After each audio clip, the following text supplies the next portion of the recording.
Hello, everybody. Welcome to another edition of Tilt Control. I'm your host, Mystakin, joined as always by my co-host, Owen. You should get that thing checked out. That didn't sound good. You doing okay there, Mystakin? I'm not feeling so hot, y'all. Oh, yeah. When I called up Mystakin earlier, his voice was in rough shape. I am in rough shape, but I'm here. Gaming okay? news was too important. I mean, are you physically I'm not. and also emotionally okay? That's what I want to know. I went to a bar with a buddy of mine last night. Ooh, you went out. I had I had a Red Dragon cocktail, which was sake, grenadine, and vodka. Those are all alcoholic, in case you're wondering. God. Yeah. Oh, I know what they are. Then I had just straight sake. And then I had what was it? It was orange juice, orange flavored vodka, and triple sec. And then I went home and drank whiskey. Oh my God, dude. How are you alive? I told you, I'm barely here, man. I drank whiskey and I watched Bo Burnham's Inside. Are you still drinking right now? Or are you? What is that? What is in your hand? Coca-Cola. All right, there's no rum in it. Good. I'm about to say. I'm not fixing to die today. Well, we'll see about that. If apologies to anyone that follows my Twitter account. Yeah, I want to get into that because you mentioned that you went home and watched Bo Burnham's Inside, but also everyone who follows you on Twitter knows that you did this. Because friend of the show, Erin Gobrach, she had live tweeted one of her recent rewatches of it, and I was like, you know what, fuck it, I'm gonna live tweet, because I haven't seen the show, but I've heard the songs because I listened to it on Apple Music. See, I avoided the songs. How did you miss it? Yeah, so I knew the song. So basically, I was just watching for the skits in between and the cinematography. And I think there's a progression to those tweets that may or may not mirror the mental state of myself and Bo Burnham throughout the length of that special. I think it's perfectly encapsulated by the fact that I added Erin twice at the end to tell her that she was the inspiration for it, and I definitely only meant to do that once. Yeah, it's an adventure. I think I stand by everything I said, though. All right, then I'm gonna say some of these tweets, and you tell me if you stand by it. You ready? Yeah. What if dogs could vape? That's a direct quote from one of the visual gags early in the show. Oh, I know, but I'm asking you. Do you stand behind that? I stand behind. Do you think dogs should vape? I don't. It's a question, not an answer. I stand behind that question. How about this one? Holy shit, this brand commercial is insane. Customers and consumers doing a lot of heavy lifting in this segment. Oh, it's so good. So I guess, I mean, light spoilers for Inside, I guess, but there's a skit he does where he's like, he's pretending he is like one of those like marketing specialists where like brands go to them to understand how to talk to people, like that kind of weird job that now exists. And yeah, though his use of the words customer and consumer in that is very pointed in a way that I enjoyed. That was pretty good. How about this one? Bo Burnham saying the phrase reaction video physically hurts me. It does. It does. I think that whole skit was amazing. It's really good bit. Bo Burnham saying the phrase reaction video physically hurts me. And then also doing reaction videos of his reaction video. Yeah. Then a reaction of that. Yeah, it's true.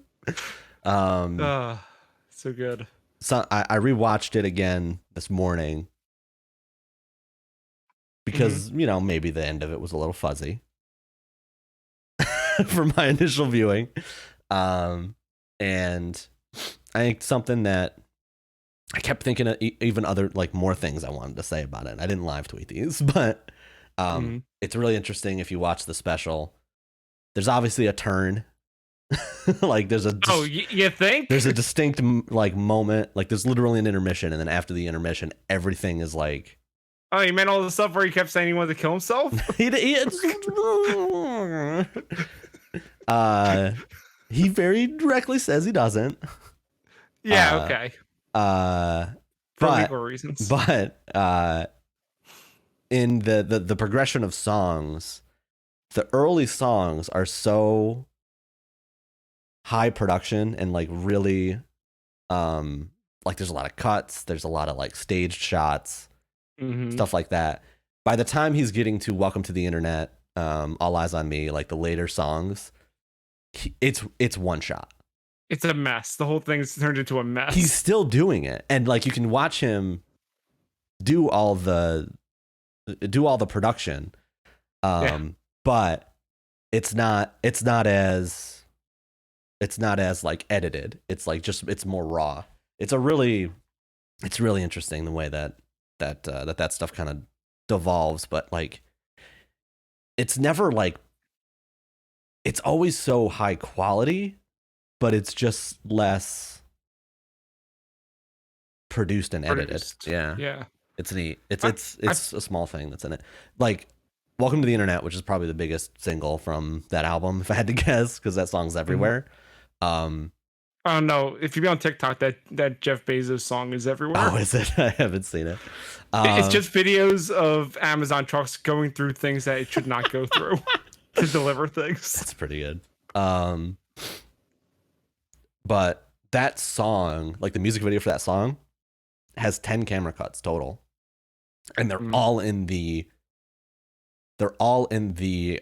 pre-bridge section where he's listing off a bunch of different things from the internet. And then after that, from the bridge onward, there's no cuts. It's just a slow pan in, slow pan out. And it's bruh. Yeah. It's really interesting. I like the cinematography of it is really good, I think. Yeah. I liked the things earlier on where he used the projector to overlay things on him as he was doing the songs. Yeah. I thought that was clever. There's a lot of seeing him, me sitting there being okay, how's he doing this thing? Oh, he's got a foot pedal. Or in turning 30, he has it's either a light or a phone he has in his hand that he holds behind his back and flips backwards whenever the snare hits to give it a flash effect. The way that he is on the fly producing all of the light show for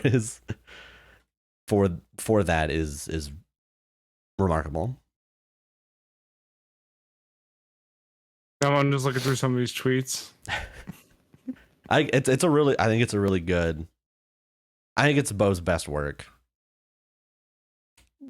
I subscribed to Netflix specifically to watch that and to watch Make Happy, which I hadn't seen all of before, which was his last special. I was going to say, you say this might be his best work, but he was in an Academy Award nominated movie last year too. Okay, I mean, I don't watch movies. It was amazing him being serious in Promising Young Woman, but he was great. A, I don't watch movies, and B, I should have clarified I meant his. I know. I just wanted to point that out. I'm yeah, seeing this after seeing that other movie, I'm oh yeah, he's a whack. He's insane because he was really freaking good in that movie. The other crazy thing is, I've gone through and watched a lot of, because I watched I watched Make Happy. The house from you get to know that space, that room, that cabinet or whatever you want to call it, pretty intimately by the end of that show, because you're in it for an hour and a half. It's the same house at the end of Make Happy. It's the same house in the trailer for What in 2013. Wow. Like you go back and watch it, and I'm like, that's it's the same fucking door. Like it goes the same place. Turns It's out he crazy. didn't move. No, he didn't move, but I don't know. It's neat. It's such a cool thing. So that's Inside. It's on Netflix right now. Yes. Go watch it with whiskey. That's what Mystakin recommends. Yeah, maybe don't live tweet while drinking is the other. Don't live tweet and drive or whatever. Also, I tend not to. I tend to put my phone away when I drink. Also, don't drive and tweet. Yeah, that's pretty. That goes without saying. Owen, what have you been up to this week? Well, before the show, you were talking about Game Pass, and last episode I said I was going to dive into a Game Pass game, and that I did with Yakuza Like a Dragon. That's a good game.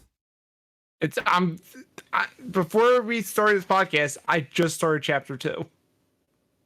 Okay, so you're out of the prologue more or less. So yeah, because the beginning was pre-jail. Yeah, I did all the pre-jail stuff. That was great. He just got out of jail before I stopped, and he did the stuff with the weird ass guy following him, trying to draw him to another city. He's like, no, bye. And the last shot I saw was him being confused by selfie sticks. The section you're on is one of my favorite early part sections. I won't spoil too much of it. But I think that game gets across this idea of the life effect of, locking someone in prison for 40 years or however long it is, 18 years. 40 years is way too much. Yeah, he is 40. That's why I was thinking it. Yes. What that does in terms of how do they get back? How do they re-enter society at that point? Like everything is just completely, the whole world's upside down. Yeah, like seeing him go from New Year's 2001 to now it's 2019. It's like, oh God. Yeah. That's a lot happened. Yeah. I have a very important question. Yeah. Of which there is a correct answer. Uh-huh. What language are you playing in? I'm playing in Japanese. Yeah. With English subtitles. Exactly. Oh, trust me. I know enough people that play Yakuza that's the correct way to play those games. And listening to Ichi's voice actor, I'm like, oh, I get it. Ichiban's voice is great. He yells a lot. His voice actor fucking kills it. Arakawa's voice actor fucking kills it. The Yakuza head guy from the start of the game. Mm-hmm. The English voice is good. I've watched some of the scenes. I went back and watched some of them in English. They're good, but they're different. It's weird. Like, I think the Japanese voice for Ichiban's really good at being serious, but also he has that kind of wackiness to him. Uh-huh. Whereas the English voice is kind of just more straight serious.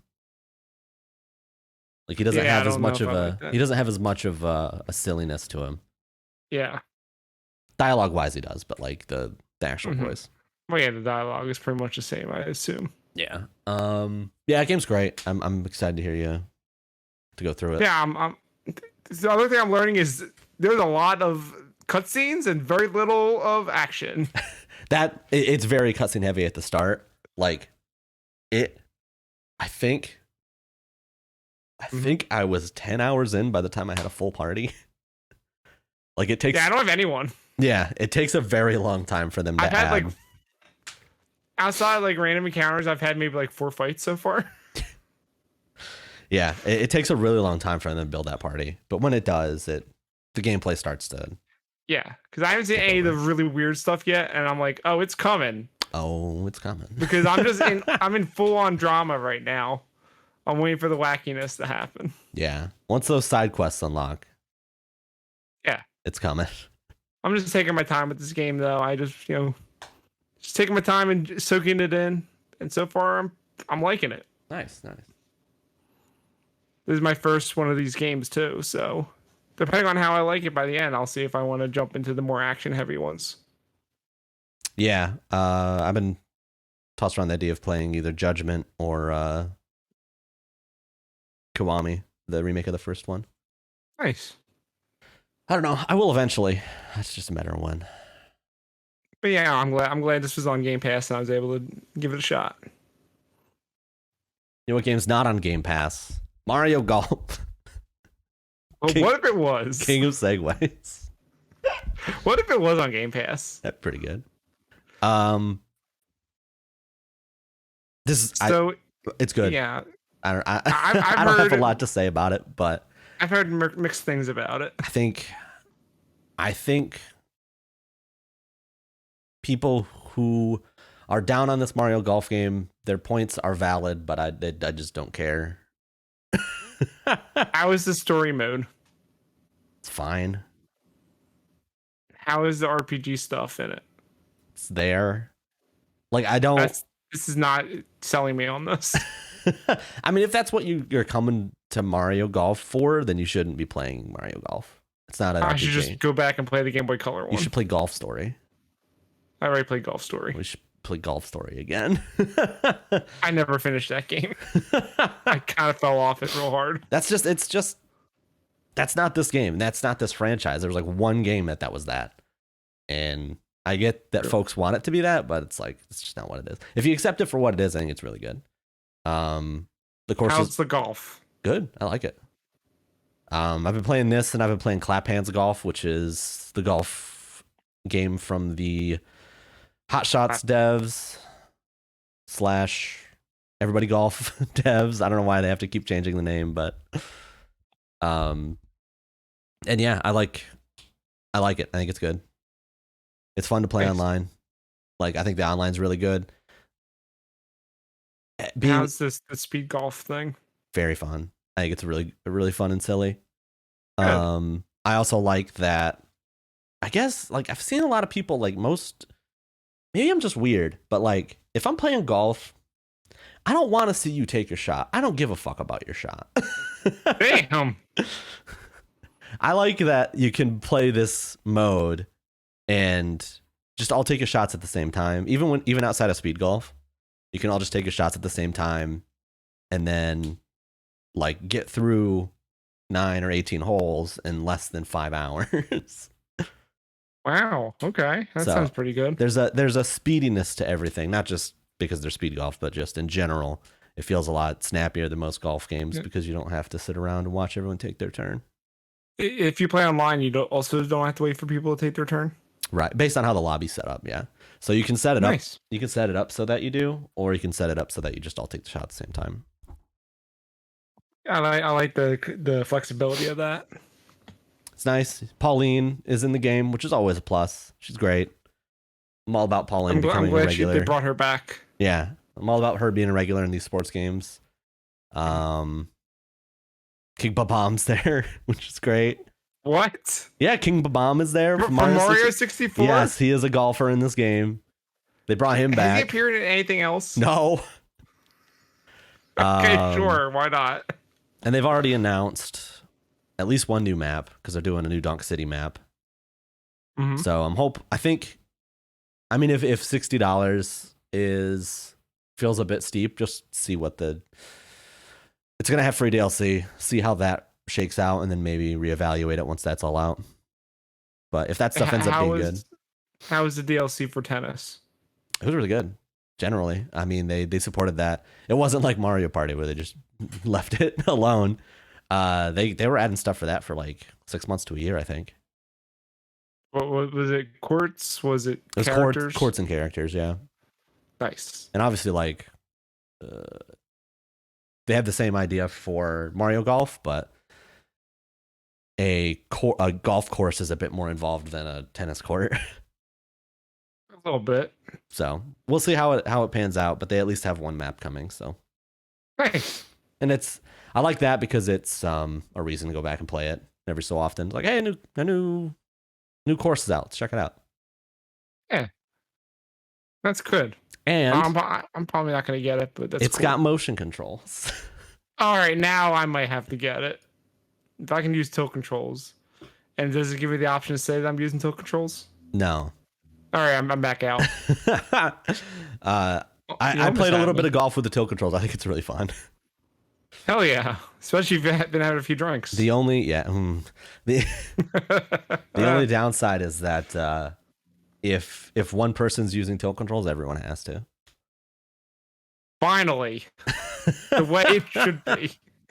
So I want to be able to play tilt controls against people that aren't, because like I don't care. No, everyone must play tilt controls. Them's the rules. Oh, and tell me about Tower Unite. Oh God, I've not played a lot of Tower Unite. Mystakin, we should play Tower Unite. Okay, what is it? Have you not seen this game? I keep telling you that we need to play it. I know. It's the weird ass VR chat that's not in VR, and also has a bunch of games in it. It also has workshop support with Steam, so you can be any character you want. Any character you want. Can I be Goku? Yes, I've seen lots of Gokus. I've seen someone be the Mario head from the Mario 64 title screen. Like, not Mario, specifically the head from that menu. He's just floating around. Oh, okay. Interesting. There's like a weird iCarly from like one of those old Wii games. That model's in there for some reason. I don't like that. I played as the cat in Fortnite that has the robot body. I was playing as that character. God, that was fun. Like, you can be Sonic. You could be. I see some people be like some like Daytona USA cars. You just be a car. You could be a transformer. Is that your main? Is that your main drive for this game? Is you could be anything. You could be anything you want to be. Yes. That's all you care about. Where you can live out the nightmare you want. And the best part is you see a bunch of these characters sitting at a slot machine. There's a row of slot machines, and you see all these weird ass characters pulling the lever and coins flying out of them into it. It's great. Yeah, there's a casino. There's shops where I bought a jetpack, so I can just fly around now.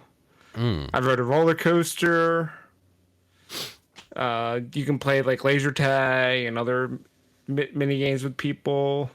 You can buy a condo and decorate it. It's weird, man. It's a weird ass game, and I love it. I don't know. I want to play with people, though. I don't want to play just by myself. I want to play with other people and see what nightmares they make.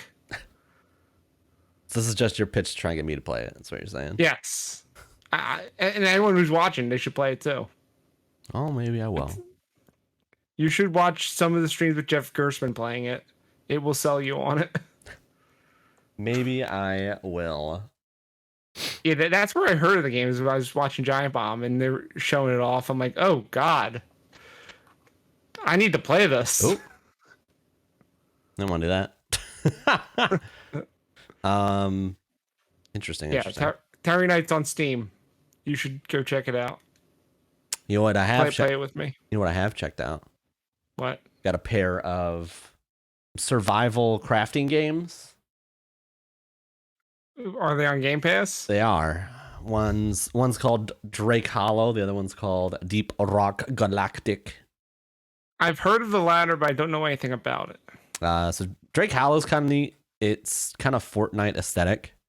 But okay.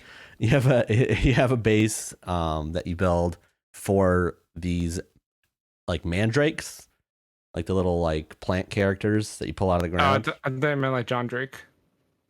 The little characters you like pull out of the ground, and it's neat. Like I was playing with I played both these with Hupfen, and like we had just gotten to the point that we found all the drakes in the first area, and then the game was like, all right, now we move to the next area, and we're like, what do you mean next area? And then like the mandrakes literally like gather up our entire base and like burrow into the ground, and then like we go to a completely different map with all new resources and everything. And I'm like, what? This is kind of nuts. But it's really neat.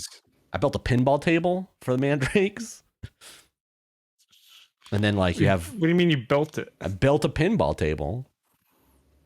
Like you designed it, or is it just a thing that they let you select? It's to a build? it's a thing you can build. Yeah, it's a thing they let you Okay, select. I was gonna say like I wanted to see like you craft that together. I built that, and then like we added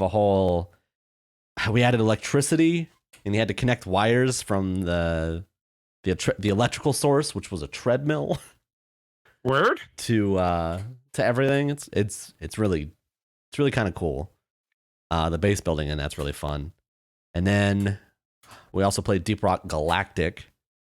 What is this? Played as some dwarves in Okay. space dwarves. Space dwarves. All right.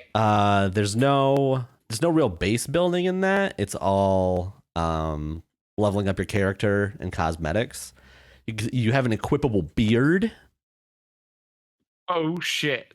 Equipable So, beards. you can equip a beard. You can mod out your pickaxe. But basically, that one is you're going out on these different missions, and like a mission will be like collect this much ore, and then you'll have like a side mission. What's the gameplay like? Is it like you're free roaming, just attack, So picking up resources? you select a mission. It drops you into a randomly generated or a procedurally generated map to collect resources or like alien eggs or something. And then Are there enemies? you're basically roaming around trying to find whatever the thing you're looking for is. And there's a bunch of like enemies everywhere. It's more actiony. Okay. There's a lot of it's way like if you think of something like Minecraft where you're doing a lot of the same kind of exploration stuff, but you run into enemies not super often. This is very enemy heavy. Oh boy. So first or third person? No. First person. All right. And you have like different classes. So I was playing a scout, so I got a shotgun and something else I can't remember. Shotgun and assault rifle, and there's like a gunner class that gets a machine gun.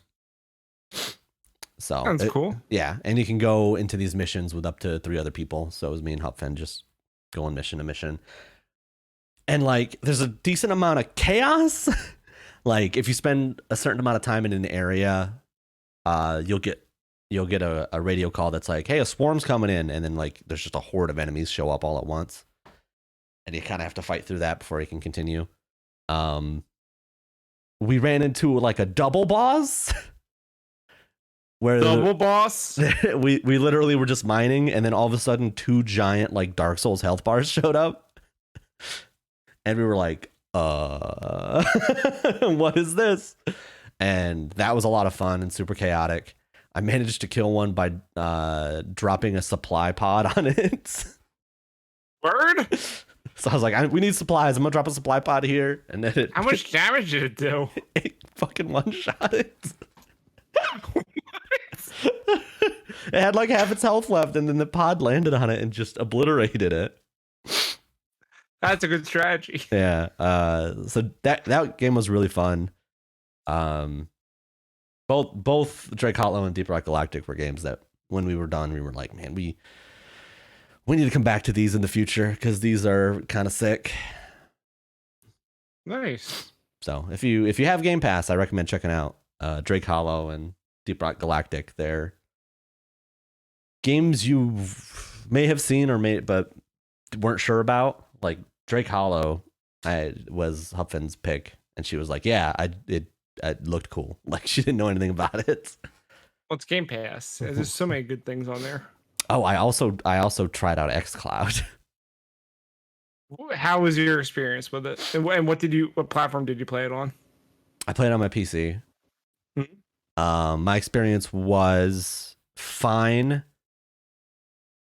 Noticeable latency. Yeah. For sure. So I wouldn't want to play like I was like, Celeste is right there. I could boot that up. I was like, oh, it's not a game that. No. That is not a game that I could play with this amount of latency. But it was so weird to boot up I booted up Banjo-Kazooie. It's so weird to play an Xbox 360 game. Right? On this weird cloud service, because it pops up the Xbox 360 like notifications.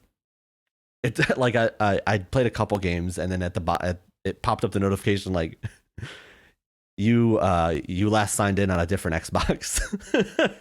I was like, yeah. Yeah, kinda, I guess. So xCloud's neat, but yeah. Yeah, I played xCloud a while ago on a Samsung tablet that I Bluetooth an Xbox controller to, Mm-hmm. and I played some Ori on there, Mm. and it was great. It was amazing.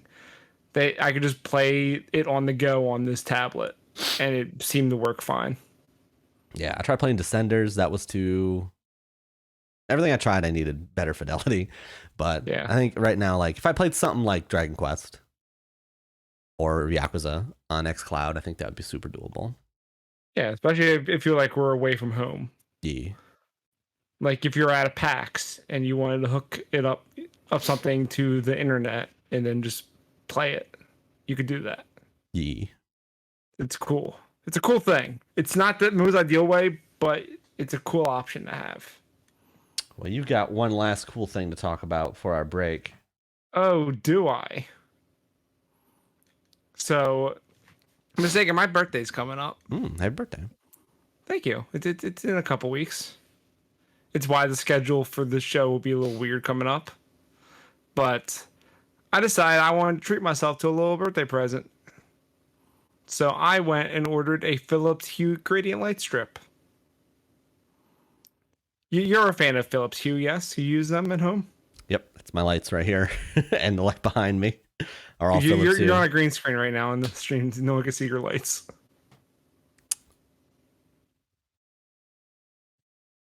Ah! All right, fine. People can see your lights now. Turn it. Bring the illusion back. For our audio listeners, I turned off my chroma key. Yeah, it was terrifying. Don't look at that. Mm-hmm. But yeah, like Philips Hue are cool. I've already had some at my house, like in my living. Stop ruining the illusion, Mystakin. So I've had some, like I have some white ones, like for like my sunroom, and for like the kitchen I have some white ones, and then in my living room I had a couple of the colored bulbs. I'm like, this is, and then like a light strip like that goes up my steps so I can see in the dark. Yeah. And Philips Hue, so I'm deep in the Philips Hue ecosystem. I'm like, oh, this is cool. But what if my TV could do cool lights? Mm-hmm. And that's why I got the Philips Hue gradient light strip. So how it works is that it puts these little like barrier, like border things that you attach to the back of the TV. Like I got the 65-inch one because it's from a 65-inch TV, and then you put the light strip like around the top and along the sides on the back. And my TV is a bit away from the wall, so it makes it a little better. Because it also works if you have like a wall-mounted TV, Right? like you see the light coming up and down, but it's a little further away, so it actually like shoots off more of the light toward the wall that's behind it, which is nice.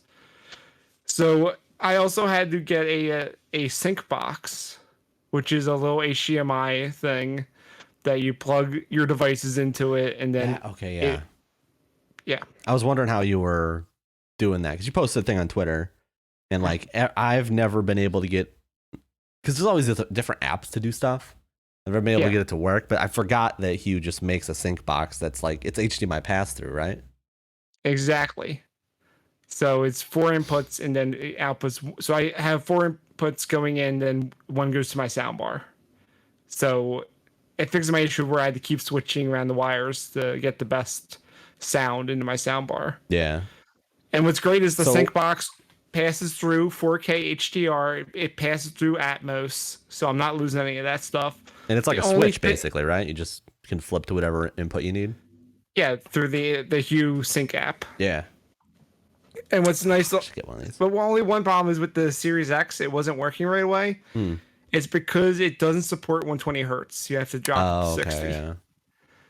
Which, isn't that big of a deal. I'm not playing a lot of games at 120 hertz. So once I switch it to 60, everything worked perfectly. Yeah, my TV doesn't even support 120.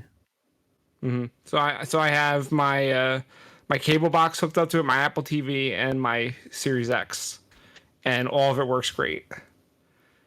So how it works is that it reads the picture that's on the screen, and it projects out to the back wall an extension of the colors that are near the edges. So just, gives you a fun little effect. And what's also cool is because I mentioned I had 2 other lamps in my living room with hue lights, they also sync to it. So I told the app where they are in the room, and it knows, the height and the distance it is, and also changes the colors to the scenes. And it's the coolest thing. I did not sync the step lights to it, because I'm like, that's too much, and also I need those lights to see going up and down the stairs. I don't want them freaking out too. But yeah, it's great. With the app, you can pick like the intensity of how you want the lights. Like when I did my Eurovision demo, I've said, make it extreme, full brightness. Let's go. Let's have a crazy party. For like if I was watching some of the Euro final earlier, and I set to just high and turn the brightness down a little bit, and my room was just green because there's a lot of grass on the screen. It was cool. It's just a cool little immersion thing. And then, when I was playing Yakuza, during some of those cutscenes where there's like a little bit of orange, like flares on the side, the room was lighting up orange. It was cool. It's a really neat effect. It's not necessary. Well, no, but it's cool looking. But it's cool. But Mystakin. You know what the best use of it is? What? Playing Rock Band. Oh. The Rock Band stage kit is back. No smoke machine. No, seriously, it feels like I have the stage kit again. The room's freaking out, colors and stuff. It's not blowing smoke, but hey, it's awesome. Maybe one day. So if I have people over to play Rock Band, the lights all like go out like a rock show. It's the coolest. I didn't realize that you could switch the HDMI inputs from your phone. That's really cool. Yes. And you can tell your phone to start or stop syncing, because you might say, I don't want it to be syncing. I just want like a low color in the background, and you can do that too. Yeah, that plus the lights I have may be worth just picking up the sync box for me. That alone. I would say also, if you have a nice TV, do that. Yeah, I mean my TV is quite nice. But also Mystakin. If I think there's also an app if you're going to do it with your computer, with games, you can just download the sync app, and you don't need a box, and the lights in your room will sync up to your game that you're playing. Yeah, well, I mostly want the box for the Switch, because I already use an HDMI Switch. Nice, but it's expensive though. No, I know. It's a very expensive box, and also it's sold out everywhere. I didn't know it was sold out. Chip shortages. I paid a little extra for it. Oh no! I'll say, but you know what? Seeing it in action, I'm like this, and with all these summer movies coming out, it's worth it. All right. Well, what do you say we take a quick break of Rooski here? Hold on. I wanted to tell you that I got the Atmos sound. I've got the nice 4K TV. I got the crazy lights. There's one thing left in my entertainment room before it's perfect, and you know what that is? VR. No one needs VR. Also, why would VR eliminate everything else that is around me? I can't see everything else if I have VR. Come on, man. You know what it is? They sell D-Box recliners. No, they don't. Yes, they do. God damn it. They sell D-Box recliners, but they're really expensive. One day, mistake. I'm going to have D-Box in my house. Is it 4 figures? Yes. Yeah, that's what I thought. There's no way a D-Box recliner is less than 4. It is. I thought you were going to say less than 4,000. It is less than 4,000. Oh, yeah. I just meant 4. Yeah, 4 figures. Oh, yeah. It's like buying a drum kit.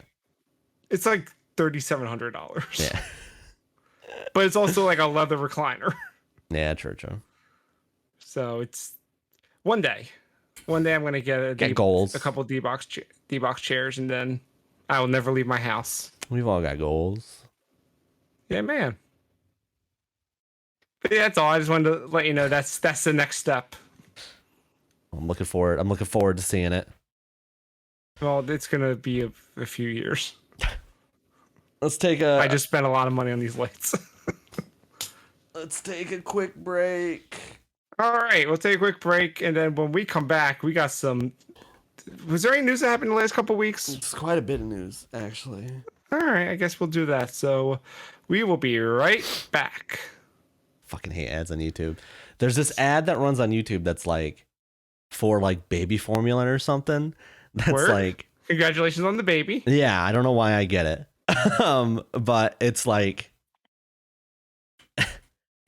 these other company, like it's like some weird like chemical or something that they're like other brands give American babies different amounts of this chemical. but babies in other countries get the full chemical. Shouldn't your baby get this full chemical? Our product has this chemical. And it's like, what the fuck are you talking about? Yeah, I'm glad I don't have ads on YouTube. It's so weird because it's specifically like American babies are not getting this chemical. They need more chemtrails. Put more chemtrails into baby formula. Or vitamin or whatever the fuck it is. I'm going to say chemical because it sounds funnier. Is this, are we in the show again? Because if we are, I'm going to make that the title of the episode. You can make this cold open if you want. No, I'm going to say we're back from the break. What? We're back from the break. Okay, that was a quick break. This conversation needs to be in. Welcome back from the break, everybody. I didn't. Hold on.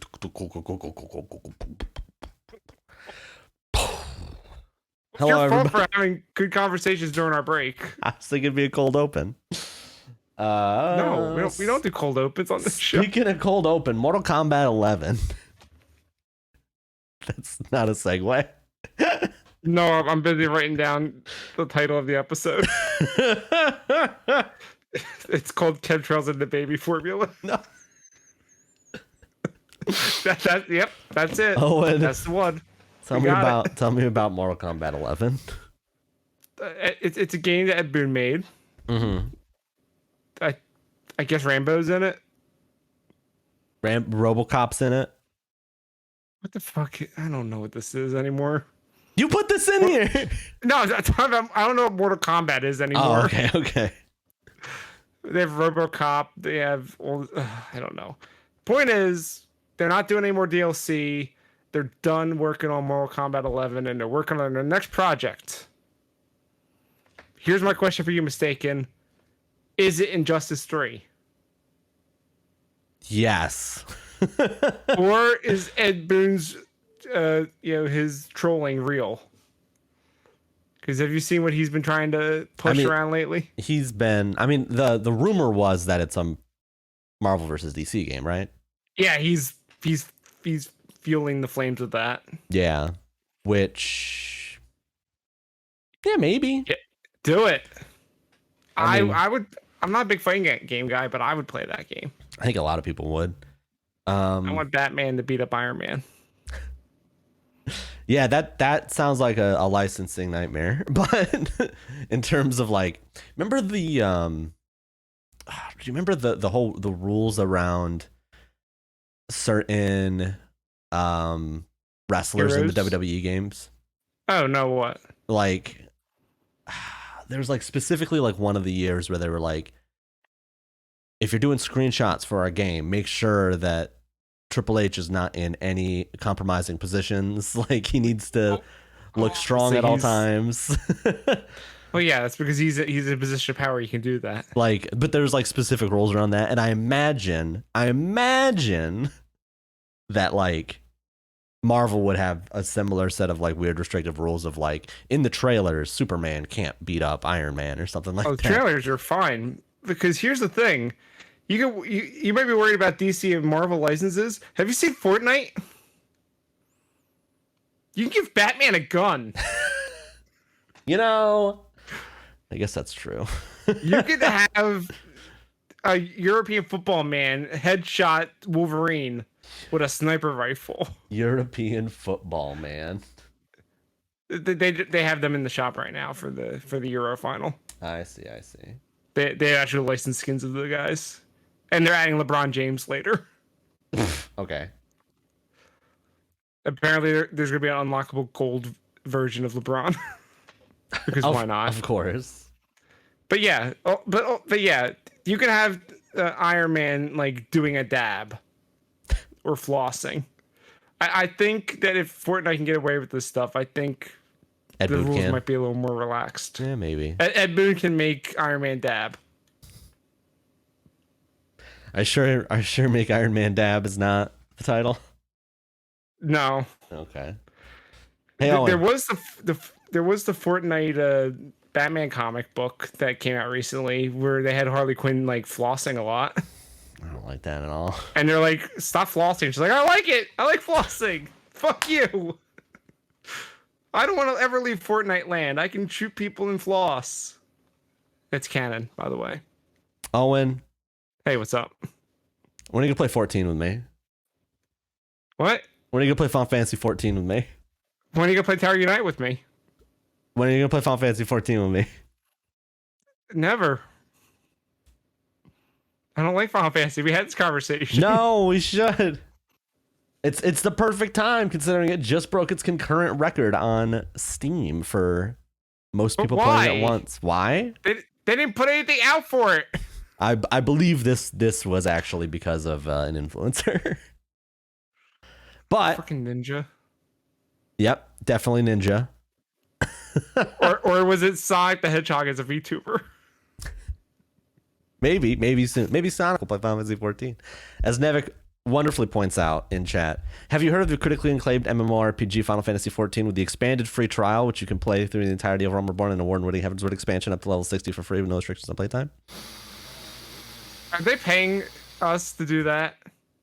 Cha-ching! No, I just like Final Fantasy 14. Hashtag ad. But yeah, why did it break the record? Was it? Do we know if it was an influencer? There was a fairly popular influencer that was, well, they have an the expanded free trial is very popular. so popular that it is like a copy pasta meme at this point. Like literally the amount you get for paying no money for that game is ridiculous. For an MMO. That combined with really popular influencer starts playing the game for the first time. So all of these people are doing this free trial so that they can play with their favorite Twitch man. And then is it you? Yes. No. Okay. Okay. Owen. I don't want to play Final Fantasy 14. Okay, I'm sad. Oh, sorry. Instead, I have another question. Play Tower Unite with me. We'll figure it out. Oh, and I have another question for you. Hi, what's up? We run a gaming news show. What? We run a gaming news show. Okay. So why the fuck didn't we lead with the Nintendo Switch announcement? Because the Nintendo Switch announcement is bullshit. No, it's fine. It's fine, but not for us. I might get one. Why? How often do you play in handheld? I mean, I might play more once we're traveling again. You say that, and then you're not going to. I play on handheld a little bit. Not a super amount. Let me tell you, Mystakin, I play almost totally in handheld. And I don't want this. So, Kim says, I don't understand what OLED is. OLED is a competing visual screen technology that is organic LEDs that individually turn on and off independent of one another, so the TV does not require a backlight. Let me tell you something. I think OLED screens are great. Because of this, they have very sharp contrasts. I think a 720p OLED is stupid. It's a little weird. I don't think it's stupid. I mean, the screen's not. It's 7 inches. No, I meant for me because I wanted it because of all the rumblings going around about this, getting an actual upgraded Switch has led me to think like, oh, it's going to be a 1080p screen and maybe a processor that can make it run a solid 30 frames per second in handheld. So for those No. living under a rock who may have not heard already, Nintendo's putting out a new Switch in October that has an OLED screen, slightly bigger screen. Also comes with a real kickstand instead of the flimsy one that's in the current Switches. Jeff Backlers is thrilled. And a built-in wired LAN port Into the dock. into the dock. I think the new dock is great. New dock does look good. And then enhanced I would audio. Whatever the fuck consider that is. if they sell the dock by itself, I might consider the dock. I don't need a new Switch. I don't either. My thought process was, so this runs in contrast to the reporting, which is that the Switch model would also have upgraded internals for outputting in 4K and stuff like that. Hey, Mystakin. You know My take on that stuff is, y'all, I understand that we live on the internet and like everything's got to be like, ooh, like fucking, I need to know everything immediately. But maybe if something is a rumor and not confirmed, don't assume it's true just because Jason Schreier said it was. It might still be coming too. Like, here's the thing though, like, do I think that a stronger Switch is coming? Yeah. No shit. A stronger everything is coming. They're probably already demoing PS6 shit. Like, yeah, I was about to say, I don't think it's going to be an upgraded Switch. I think it's going to be whatever is after the Switch. Yeah, at this point. I mean, at this point, the Switch is about a year away from where the Wii was when the Wii U came out. So timeline-wise, it lines up that next year or the year after, they would release whatever the successor to the Switch is. So what you're saying is they're going to release a tablet for the Switch. Yes, it's a Switch U, a bolt-on tablet. It's now dual screen. It's the dual screen, the Nintendo dual screen. They said they couldn't do it. Switch DS, let's go. Switch That's DS. the new system. Start the rumors. Yeah, we could start rumors. It's 4K, HDR. It's 8K. It runs 120 frames per second. 60 frames on each screen, so that's 120. It's math. 60. It Bluetooth into your brain for internet connection. But it still doesn't support Bluetooth headphones. No, of course not. But it syncs up to the chip from the vaccine to give you Wi-Fi. Okay. We're getting out of here. We're back here. We're getting out of here. But yeah, but like looking at the specs for the original Switch and the OLED and seeing like there's no changes. It's like the same. There's no battery life changes. You know, the processors are the same. It's still gonna run games the same way. Mm-hmm. Like even if it was like a slight boost, I'd be like, maybe if it ran like games like at a solid 30 in handheld mode. But the thing is, like, it didn't do any of the 4K stuff, I'd be fine with it. When everyone was assuming that this was going to have a power upgrade, everyone's complaints then were, well, are they going to split the user base? Like, are you going to have a new Nintendo Switch or new Nintendo 3DS situation where you have a stronger version and like certain games just run like shit unless you have that? Or I mean, they already do. Have you played Pokemon Sword and Shield? Not to the degree that the 3DS stuff did. Fair. But it is rough.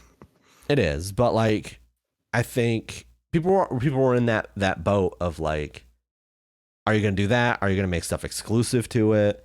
Is anyone really going to take advantage of that power if they know that the people who have all these Switches already can't play those games? So logically, it just kind of makes sense that it's just this and no internal boost.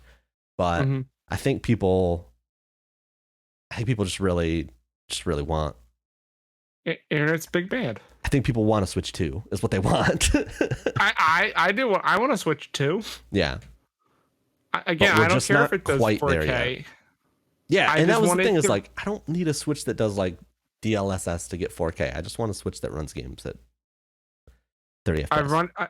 I wanted to run a solid 30 in handheld and a solid 60 in docked mode. I will take a solid 30 in docked mode. I don't care. No, but I want a solid 30 in handheld mode because it is not doing that for me, and that's the way I play my games. But so yeah, I'm hopeful that in a couple years we get another Nintendo console that does the handheld dock thing that the Switch does. But this OLED model is not for me, and there are people out there that want it or didn't have a Switch before. Go get it. Yes. I mean, Just don't be mail online about it. If I was in the market for a Switch, this is the one I would get, like no question. Like if my Switch broke, if they end up if they end up doing like a Metroid version of it because that's around the time Metroid comes out, I'll probably buy that and then just sell my Switch. Just get a Metroid dock. It's fine. No, I want I want it on the Switch. All right, just buy a shell for your thing. I totally shelled my Switch. It's all like atomic purple, see-through. It's great, and it has an my Joy-Con has a D-pad. It's the best. Owen, hi. What do you think? Yeah. Do you know what this story is when I say hackers hacking because hackers hacked them? Kinda, but I need you to elaborate. So in my notes I wrote the title for this story is hackers hacking because hackers hacked them. Early, I guess it was about a week ago, a bunch of disgruntled internet people hacked Apex Legends to take those servers down because they were upset that other people had hacked the Titanfall 1 servers and those servers were down, and they felt that Respawn was not giving enough attention to the fact that Titanfall 1 was in a state where people couldn't play it. So hey, Mystakin. Their decision was to ruin everyone else's good time because they were upset that their game was not in a playable state. Hey, Mystakin, have you ever heard the term two wrongs don't make a right? Pretty much. Instead of one game being messed up, two games are now messed up. And their arguments like, well, this game's for sale and the servers don't work because it's been like an issue for a while. And how old is Titanfall 1? It's pretty old. But like, if I was Respawn and this happened, I would just take the game down. Like, why the fuck would I ever? They're working on trying to solve it. It's not an easy thing to solve. Like trying to prevent like mass DDoS that has your game offline. But like, considering the amount of time that it's had this issue, and the fact that people would go this far, it's like, fuck it, just take it down. Uh-oh, where am I going? What did you do? I clicked the link on accident. But yeah, like, I don't know. It's crazy that Titanfall 1's in this weird state on PC that's like unplayable. But why take out like a popular game? Yeah, like because the game that no one plays is down. The logic of I'm going to like attack your other game because the game I want to play doesn't work is just there's no connecting thread. That's why like anytime this stuff happens, I'm like, this is a group of people that wanted to stir shit and then just found an excuse to do it. Mm-hmm. Like they don't really have any desire. Like if the Titanfall 1 servers were fixed tomorrow, these people would go find some other thing to go DDoS. Like that's just what they're interested in. They don't actually give a fuck. Mm. Fuck that. It seems real stupid. Like, how? I agree with you. Why don't they just take down Titanfall 1 and say this is not for sale anymore? Screw you. That's what I would do at this point. It probably makes them a little bit of money though, so yeah, I'd probably keep it up. Yeah, my guess is probably like just some weird contract thing that prevents them from doing it. Probably. Owen. Hello. Pokemon Snap is real? Yes. What does that mean? Wine Club. No. Next summer, they are opening a park, a nature reserve theme park in Japan that is just Pokemon Snap. What do you mean? Like, so it's called Pokemon Wonder. It's gonna be open from July 17th to August 3rd of next year. And what it is, it's a little nature area that you can walk through and take pictures of, and they're gonna hide a bunch of Pokemon all around the park that are made from natural materials. That's kind of cool. Yeah, Owen, like there's a video attached that shows you like they take a bunch of leaves and like weave them together to form a little metapod. And they like take a bunch of like little plants and like a little ball and then turn it into an oddish. Like they're not big, they're like life size of what they would be. Like a metapod is tiny. It's gonna be a tiny thing. It's gonna be hidden in the park that you can find. Oh, I see. So you're watching not, the video. They're not to scale. No, they're just scale. Metapods are tiny. Look how tiny it is. That metapod's not that tiny in the show. It means in real life, not in. What? It's a caterpillar into a. Caterpillars are not that big. If you look in the Pokedex. Yeah, they are. They're bigger than this. All right, I'm pulling up my Pokedex. They're bigger than this. To see how big a Metapod is. Hold on. Show me how big your Metapod is. I'm gonna load up Pokemon Go. I showed you my Metapod. Please respond. But yeah, it's just a cool little thing that they're doing in Japan. How long? And I'm kind of jealous. That is really cool. How long before we can travel? Yeah, no. How long before we just Jurassic Park this, and we just genetically modify some Pokemon into a? I thought they did that for Detective Pikachu. I thought those were real. You tell me those weren't real? Well, yeah, but then they had to kill all of them so that they didn't propagate after the movie. Hold on. I don't. I need to do my math because Pokemon the Pokemon measurements are in meters and I'm American. Put them in freedom units. All right, maybe the scale they're doing is a little off because a Metapod is about 2 feet tall. Yeah, that's what I'm saying. Whatever. They're not gonna. It's fine. I'm not saying it's bad that they're not to scale. I'm just saying. Whatever. They're doing it to make them to hide them more. Because if you find like a Charizard's gonna be hard to hide. Yeah. You know what? That's a fair point. Hiding. But the fact that they're using natural materials to make them, it's pretty neat. It is really neat. Why do I have? Oh, because it's the Washington Post version. Yeah, the article says the Metapod's formed from a palm leaf, and then Amine is carved from stone. That's pretty sick. And then they have a Hutu that they made out of wood. Yeah, I don't know. Maybe one day, Jurassic Park, baby. What could possibly go wrong? I mean, yeah, have you seen the last Jurassic Park movie? No, I haven't. You want a spoiler for the last Jurassic Park movie? Sure. You know how they're called Jurassic World? Mm-hmm. They escaped the island and now there's dinosaurs everywhere. The world I thought that happened. Jurassic World. I thought that happened in the second one. No, there's been 2 Jurassic World movies. No, I thought that happened in Lost. No, some of them escaped. Like no, literally, like all the entire world is like overtaken by dinosaurs now. Tremendous. That's the plot of the next movie. Great. Yeah. So no, it can go real bad. Owen.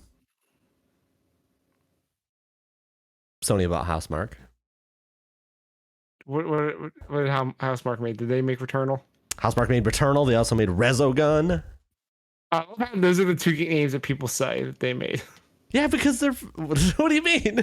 The games that they made. Have they made anything else? They have made other stuff, but those are the 2 big ones. Yeah. It's not. You're not gonna be like, oh, like. They're not gonna like if someone bought Square Enix, they're not gonna be like fucking. Square Enix creators of The Bouncer. Like what? No, but what I mean is those are so different. They are, well, I don't know. I feel like if you take Resogun and make it a third person behind the back shooter, it's basically Returnal. Okay, fair enough. I've seen some of those boss fights. Oh, I fucking love Returnal. Only I've reason still not played it. only reason I really have this in here, I saw that it was potentially on sale for like half off on GameStop recently. Really? Yeah, I think it was pre-owned. But hey, you want to know a secret? Digital only PS5. oh, you don't have the fucking. I don't have a disc drive. Oh, that sucks. But yeah, Sony's purchased Housemarque. I mean, Housemarque has made exclusive Sony content for quite a bit, so it makes sense. It was one of those, like when they bought Insomniac, it was one of those like, yeah, that makes sense moments. But I'm glad because Returnal's fucking awesome, and I hope they get to make more shit like that. The good thing is that now they'll have the funding to make more, even bigger stuff. Yeah, and I hope this also potentially leads to like some DLC for Returnal, because I think that game's great, and I would like. You want an excuse to return to Returnal? I do. I still don't have the platinum because the platinum's really hard. Yeah, I don't blame you. Did you get the platinum in Ratchet and Clank yet? No, I haven't booted it up again. Wasn't there like when they announced the Housemarque thing, didn't they accidentally put the wrong graphic up of another studio? They did. The original graphic said they were going to buy Blue Point. The folks did the remake for Demon Souls and Shadow of the Colossus. So when do you think that's going to happen? Because clearly they had something together for it. Yeah, I think it'd be kind of funny if they just never announce it and it just is. They just quietly edit a Wikipedia page or something. And you look at the source and it comes from Sony. It's like, oh, okay. You're like, wait, what? Sure. Returnal is super that's hard. good. I fucking love Returnal. I'm glad that they're gonna have the funding and the stability to keep making stuff. Yeah, I really hope that they do some more stuff with Returnal. I know they're working on the save mid run patch. That would be really good. Yeah, I know they've said they're working on that. It's hard to do, especially when you can't trust the PS5 to actually suspend your game sometimes. I don't know I think it was something I talked about before we started the show, but I have to imagine that was one of those things where like when they were making it, they got the spec sheet for the PS5 and it was like, oh, it does this fast reload thing. Okay, well, then we can focus on everything else and then we can just use the suspend feature so that we don't have to build it. And then the suspend feature sucked. So they were in a kind of shitty situation. You know what was wild though is that on the Xbox Series X, the suspend on that is insane. Yeah, I played Yakuza and then I went and played Rock Band. Then when I went back, it just loaded me back in to where I was. Owen? I was like, what? I play Rock Band every week. Every time I boot up Rock Band, it is on the results screen of the last song that I played. Oh, see, I don't. Sometimes the syncing gets weird for me if I do that with Rock Band, so I just close it hard every time. Yeah, my timing gets off sometimes when I do that. Weird. Yeah, every time I'm like, what the fuck? How does it know? But hey, Mystakin, you know what they should not keep making, but they're going to keep making? Assassin's Creed? Yeah. Well, they're going to make one Assassin's Creed. They're going to make the Assassin's Creed.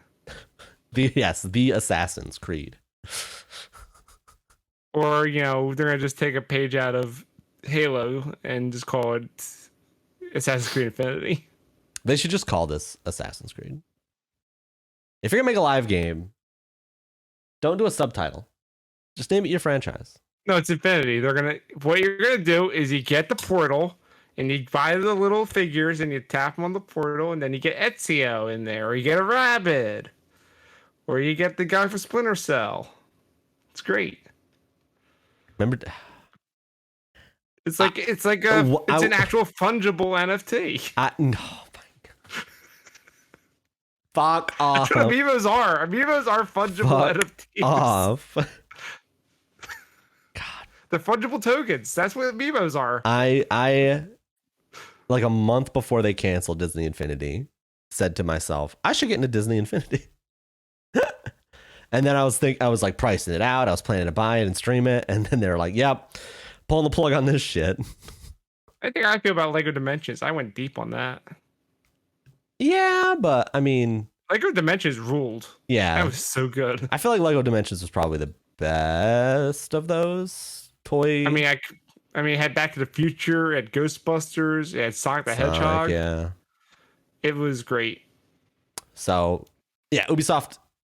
I guess this like originally leaked, and then Ubisoft just confirmed it. But their next game, why deny it? their next game is a live service game for Assassin's Creed. See, But here's the thing. I didn't like this is Assassin's. something that's not coming out until like next year, so we don't know really anything about it. Here's the thing. I didn't like Assassin's Creed to begin with, and now making it a live service makes me like it even less. I don't know. I mean, we'll see. Live service. I have so many. How many live service games can a person play? Really? Yeah, I feel like Halo's gonna be one. Halo's. I don't think Halo's gonna be one. Yeah, it is. They have battle passes. Come on. A battle pass doesn't make it a live service game. Call of Duty's not a live service game. Fortnite is. That's a different game. I know, but everyone's trying to chase Fortnite. Like Apex is a live service game. So is that your touchstone for Destiny is one. My touchstone for live service game is like Destiny. When I think of live service game, I think Destiny. Well, I think that Fortnite is one because they have events. They have a constantly continuing story. Like you may not know this, there's a lot of lore in Fortnite. No, I'm aware from when I booted it up. Yeah, but when are we gonna play that? Camps in chat says Beyond Good and Evil 2 being an MMO is the worst thing. Good news, that game doesn't exist. Yeah, it's not real. There's a 0% chance that game's coming out. I feel like Apex is a live service game. They're like doing events and trying to, each season has like a story or something. Yeah. I guess like in my mind, battle royals are like a subset of live service games to me. Mm. But you're right. It makes sense. I don't know. I think a third person live service game is interesting. We'll see how it goes. But I mean, we don't have any real information other than that they're working on it. Is Rock Band a live service game? How dare you do this to me? But yeah, that's good for people like Assassin's Creed. I think that is going to be very daunting for new people. I think the one thing I will say in the positive realm, as someone who's not a huge fan of live service games, I think it is in their best interest to change Assassin's Creed. I think they've make made it dumber. I didn't say that, but no, but I'm saying that's what I want. Make it more like Black Flag. There we go. But no, more but like, out of the Animus stuff. I think they've had their run of like this new RPG style-y kind of Assassin's Creed, and I think it's time to try something different with it. Hey, if it doesn't work, it doesn't work, but I think it's better. Battle Royale. It's better than just running on the treadmill. Battle Royale. Everyone hides. 100 people hide in a giant crowd in a stadium. Okay, next article. Have you heard about this indie stuff with Sony? I've heard some rumblings. So give me more detail about it. I heard the rumblings, so I looked into it. So indies criticized Sony over discount policies, poor communication, and more. There were some wild statements in this fucking article from gamesindustry.biz. Let me see if I can track some down. Was one of them talking about how they make more money on like itch than they do on the PlayStation Store? Yeah, this one. Totally hypothetical definition, not real revenue breakdown. This person says sarcastically because they can't just come out and say it. Mm-hmm. Noting that less than 3% of sales as a company were on PlayStation X or Platform X, which is Sony. Like less than 3%. That's crazy. Platform X is our worst performing platform, worse than other well-known plumber or super soldier related video game systems. I don't know. It's such a weird way to talk around it. I appreciate that. And then also worse than DRM free sales platforms like itch. So yeah, like straight up, a lot of indie devs are making more money on itch.io than they are on Sony. Well, here's my question for you. The most popular gaming console, unless you count the Switch. Here's my question for you. How many indie games do you own on a PlayStation? I own Cyber Shadow. I mean, I buy almost everything on PlayStation, so I buy a lot of things on Switch. Yeah, I've been burned. The game that stopped, I used to do that, and then I bought Bloodstained on Switch. Oh no! Which was a rough version of that game. And then ever since, I've defaulted to just buying it on PlayStation. You know what the other problem is now also? Is that now there's a lot of indie games coming on Game Pass. Yeah, like Game Pass, like Switch has this massive install base. It's crazy to think that like Switch, I mean, it has a massive install base, but like would be such a higher piece of the pie considering how fucking awful the store on the Switch is. Mm-hmm. Like somehow the Switch's discoverability is better than PlayStation, which should not be happening. It's true. That's remarkable. I almost never go into the PlayStation store. I usually can't find what I'm looking for unless I like directly search for it. Yeah, I go there quite often, but it's like it's also like broken in weird ways. Like when I pre-ordered Guilty Gear Strive and it wouldn't let me preload it because I'd played the beta. And it kept trying to, like, even after the game came out, it kept trying to load the beta instead of the actual game. On PS5? Yeah. Yeah, because PS5, the way it handles, like, multiple things under the same title is garbage. Yeah, it was insane. And then, like... It's like, here, let me load the PS4 version of Miles Morales. Like, no. I couldn't pre-order or preload Final Fantasy VII Intergrade because I own the original. Like I would go to the page and it would say, you already own this content. And I'm like, no, I don't. This DLC costs money. And then that was funny. Was there an option to buy it in the game? When the game came out, this was the other funny thing. Okay, let's go. If you didn't own it, you could just pre-order the whole thing, right? Mm-hmm. The upgrade didn't hit the store until the day that it came out. And when it hit the store, in the US store, the upgrade was labeled as the Chinese version. What? Yeah, it was like Final Fantasy VII Intergrade special episode, Chinese version. And we're like, what? Is this not the one I'm supposed to buy? PS5 UI is terrible. It's not great. Another quote from an indie dev. We're a pretty established developer with a proven track record, but I honestly have no idea who to even contact to make console sales happen. That's crazy. What'd you get for getting rid of John Drake? Oh, the Hypnospace Outlaw dev also said that he gets more sales on itch than PlayStation. Yeah, that's the one I heard. And I'm like, considering what that game is, I get that. I would not want to play that game on a PlayStation. I suppose, but still, like, it's still pretty damning. I would play that on a PC.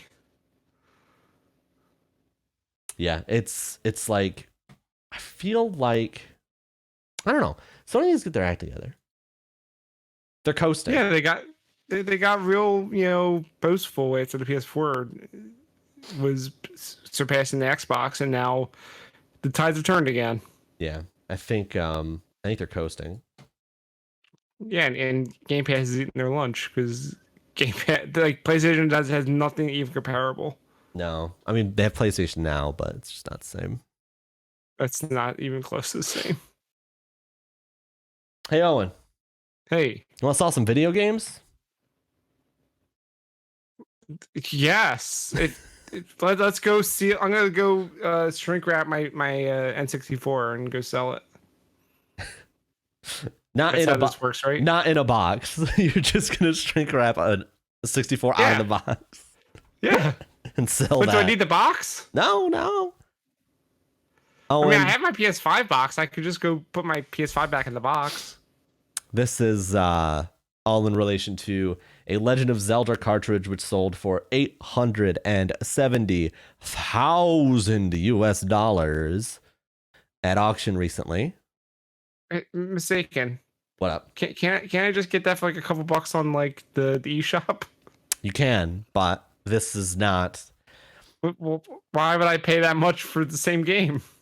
Because you're not playing this game. You're owning a piece of history. This is the real fungible NFT. I have a question for you, Mystakin. What? How baller of a move would it be to buy it and then immediately open it? And then open it and play it? You'd have, like, that'd be so good. That'd be so good. That's the most baller move. So it looks like this, the copy of Legend of Zelda that sold. So there's a ratings board for like rating the quality of a sealed copy of a video game. It's the same thing for like, basketball cards or baseball cards. Yeah, and this one's rated a 9.0, which is pretty high. Very, very close to mint condition. And it's sealed. Yes, sealed. And what that would mean is that 9.0 would mean like it's sealed. The seal doesn't have any visual damage. Maybe it has like, they're very picky about it, but I used to know everything that went into it. What is wrong with people? What do you mean? Why would you do this for a thing that you're not going to play? I don't know. I mean, the thing is like $870,000 is a lot of money. Yeah, and you're not going to play it. Like, what are you going to do with this thing? It's a lot of money, wall? But at least it's not $1 million, right?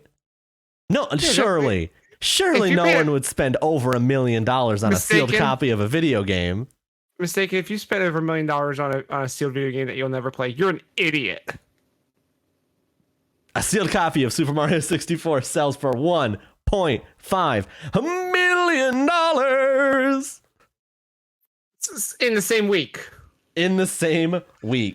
So here's the thing about this, Mystakin. This one was rated at 9.8. It's the highest.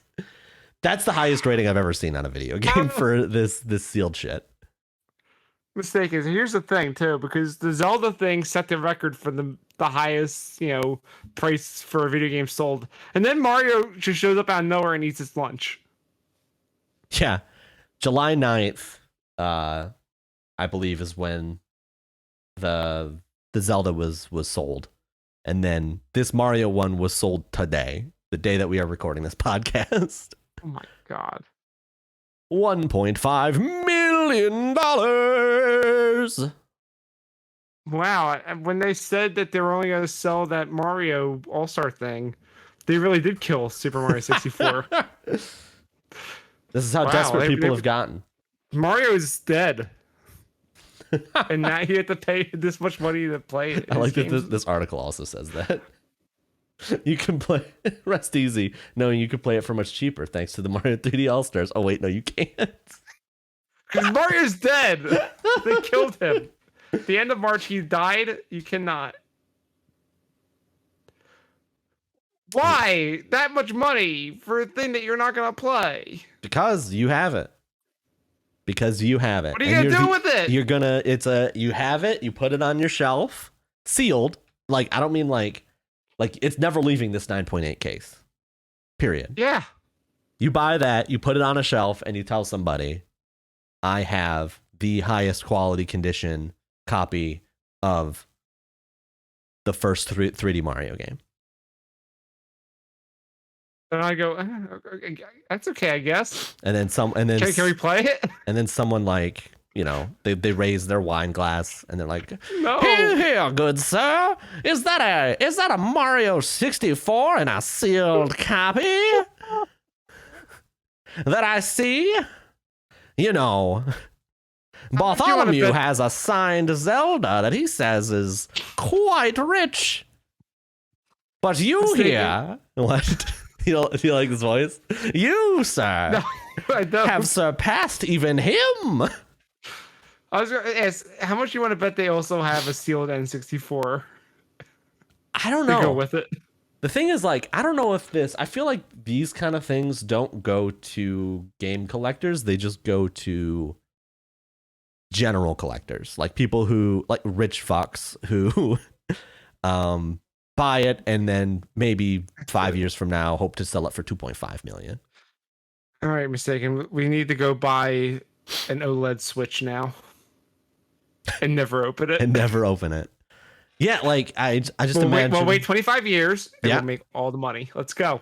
I just imagine, like, this is like when you're dropping 1.5 as someone who knows a bit about dropping 1.5 million dollars.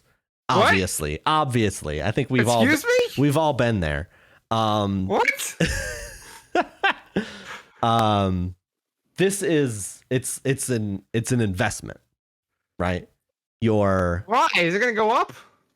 You're banking that it will. I think that's my guess, is that this person says it's 1.5 now. I could probably flip this for 3 in 10 years. I'm saying, what if allegedly, yeah, or like hypothetically, I would say the house I was in just burnt down. I'm not saying that anyone that we know would do such a thing. Oh I'm just saying, hypothetically, we need to get away from this conversation immediately. You know what we should do is we should buy a copy of that Devolver game that's physical only, and then never open that. No, I feel like that's not going to be as big as OLED Switch. You know why? Because in 25 years, OLEDs aren't going to exist anymore. Probably. And they'll be in rare supply. And we have the only OLEDs in this sealed box. It's going to be like plasmas. It's going to be like, holograms. Well, Owen, that's the future. 3D holograms are the future. This episode was too long. We need to get better about this. We got a lot to talk about, I suppose. Anything you want to finish up with? No, I need to go buy that OLED Switch now. That's all. Where can people find you? Or where can people find the podcast? They can find the podcast. Oh. What? You do it. At tiltctrl.games is the website. We're powered by Anchor, so thanks to them for that. We're also on any podcasting services that you use: Apple Podcasts, Google Play, Pocket Casts, a bunch of others I'm not going to name. Breaker. So find us there. I don't know what Breaker is. so if you're on there, Spotify obviously too. So if you're on there and they give you an option to rate us, if you want to rate us and leave a review, that's cool. Tell your friends. We have a Twitter at tilt_CTRL. So follow us there for updates on what we're up to. And then as for me, you can follow me at _Ozone. I also stream at twitch.tv/OzoneOnline. And I do podcasts besides this one over at zonecasts.com. We got a bunch of fun episodes of I'd Rather Not coming out this summer. So look out for those. Mystakin. Everybody, I'm gonna have you go on a journey with me. Uh-oh. I want you to go on a journey with me, chat. Everybody listening to this, I want you to go to your favorite URL. I want you to go to Netscape, Microsoft Edge, Netscape, Opera, whatever your favorite browser of choice is. Type in MYSTAK . There's a period there. IN, and then you're gonna get a Twitch page, and you just wanna hit follow on that. Just wanna follow that Twitch. That's my Twitch. Is this ASMR? And also the gate's gonna cut this out. Oh no! No! The gate's gonna cut all this bullshit on the podcast version. I hope not. We'll find out. MYSTAK.IN. That is my Twitch page. You can get to all my other social medias there. After watching Inside, I think I may just delete everything and leave the internet forever, because it's very much the mood of that special. Damn.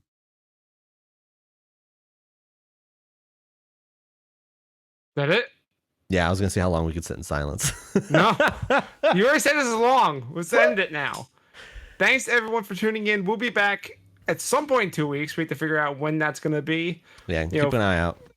Follow our Discords and our Twitter. We'll keep you posted. Have a good night, everybody. Good night. We'll see you in 2 weeks. Oh, there it goes. Off to the races. Bye, Mystakin!